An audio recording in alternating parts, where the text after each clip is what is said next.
હાય friend, હું છું હિરલ. સ્વાગત છે તમારું દિયા કિચનમાં.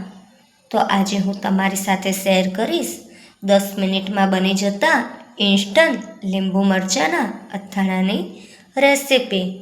એકવાર બનાવી તમે 1 વર્ષ સુધી અથાણાને સ્ટોર કરી શકો છો.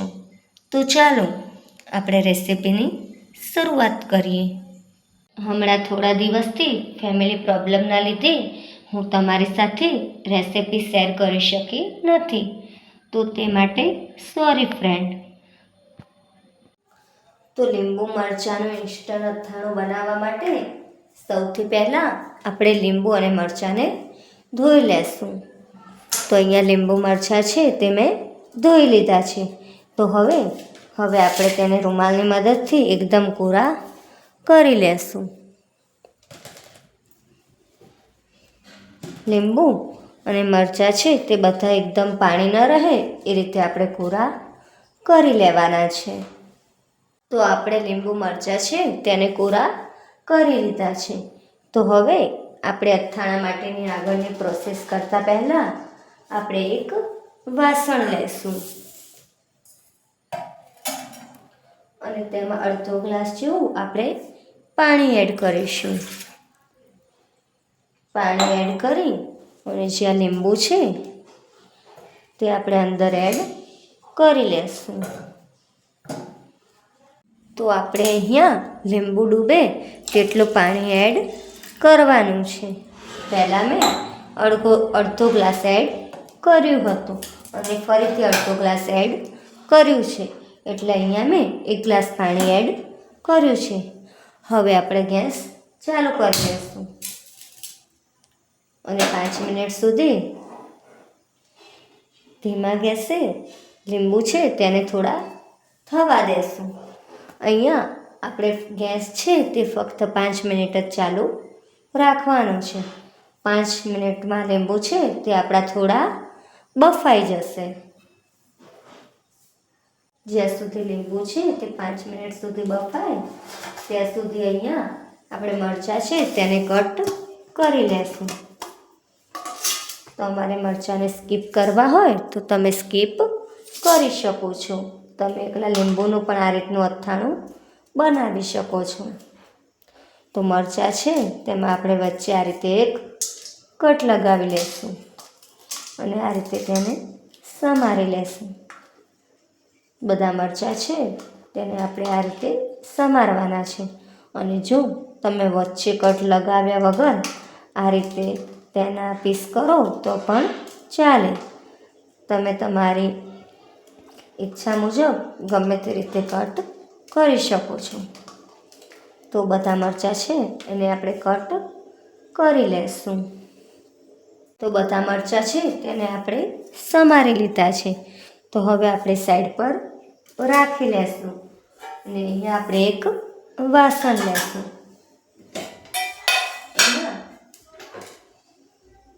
આપણે તેલ એડ કરી લેશું. તો અહીંયા આપણે આશરે 5 થી 6 ડોકલી જેવું સિંગ તેલ લીધું છે. તમે સરસ્યું લેવું હોય તો તમે સરસ્યું પણ લઈ શકો છો. તો હવે આ તેલ છે તેને આપણે નવશેકું ગરમ કરી લેશું. તો તેલ છે તેને આપણે ગરમ થવા રાખી લેશું. તેલ છે તેને આપણે વધુ પડતું ગરમ નથી કરવાનું, માત્ર તેને નવશેકું કરવાનું છે. અને આ બાજુ આપણા લીંબુ પણ સ્ટીમ થઈ રહ્યા છે. તો જ્યારે લીંબુની સુગંધ છે તે આવવા લાગે પાણીમાં ત્યારે આપણે ગેસ બંધ કરી લેશું. લીંબુનું ઇન્સ્ટન્ટ અથાણું બનાવતી વખતે તમારે લીંબુ છે તે પતલી છાલવાળા લેવાના છે. જો તમે જાડી છાલ હશે તો તે જલ્દીથી ઓગળશે નહીં અને તમને અથાણું છે તે થોડું કડવું લાગશે. પણ અહીંયા તમારે પાતળી છાલવાળા લીંબુનો ઉપયોગ કરવાનો છે. તો લીંબુની સુગંધ છે તે આવવા લાગી છે. તો હવે આપણે ગેસ બંધ કરી લેશું. ગેસ બંધ કરી અને લીંબુ છે તે બહાર નીકાળી લેશું. તો અહીંયા આપણે લીંબુ છે તે કાણાવાળા વાસણમાં નીકાળી લીધા છે અને અહીંયા આપણું તેલ છે તે પણ નવશેકું થઈ ગયું છે. તો હવે આપણે ગેસ બંધ કરી લેશું. તો હવે આ લીંબુ છે તેને આપણે એકદમ કોરા કરી લેશું. રૂમાલની મદદથી આપણે તેને એકદમ કોરા કરી લેવાના છે. અથાણું બનાવી અને તમે 1 વર્ષ સુધી સ્ટોર કરી શકો છો.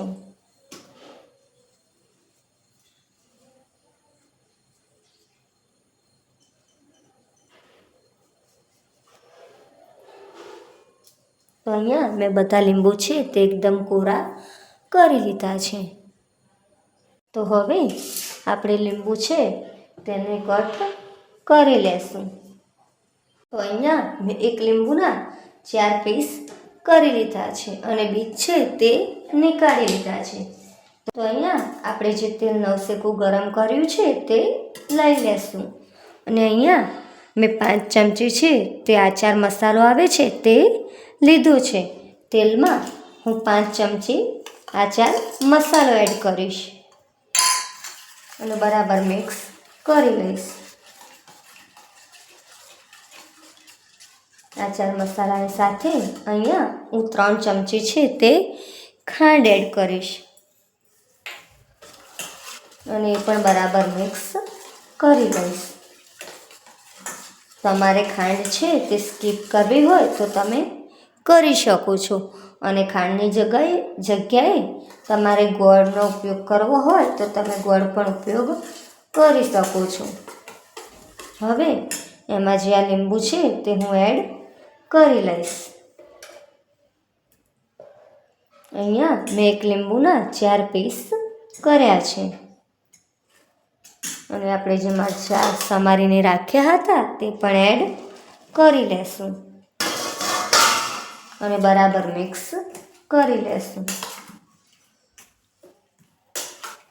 તો લીંબુ મરચાં છે તેને મેં બરાબર મિક્સ કરી લીધા છે. તો તૈયાર છે આપણું લીંબુ મરચાંનું ઇન્સ્ટન્ટ અથાણું. સર્વિંગ પ્લેટમાં લઈ હવે હું સર્વ કરીશ. તો તૈયાર છે આપણું લીંબુ મરચાંનું ઇન્સ્ટન્ટ અથાણું. તો તમને આ રેસીપી કેવી લાગી? જો તમને ગમી હોય તો વિડીયોને લાઈક, શેર અને સબસ્ક્રાઈબ કરજો અને બાજુમાં રહેલી બેલ આઇકન ટિક કરજો જેથી મારી રેસીપીના નવા વિડીયો તમારા સુધી પહોંચી શકે. તો મળીશું એક નવી રેસીપી સાથે. ત્યાં સુધી બાય બાય. Thank you.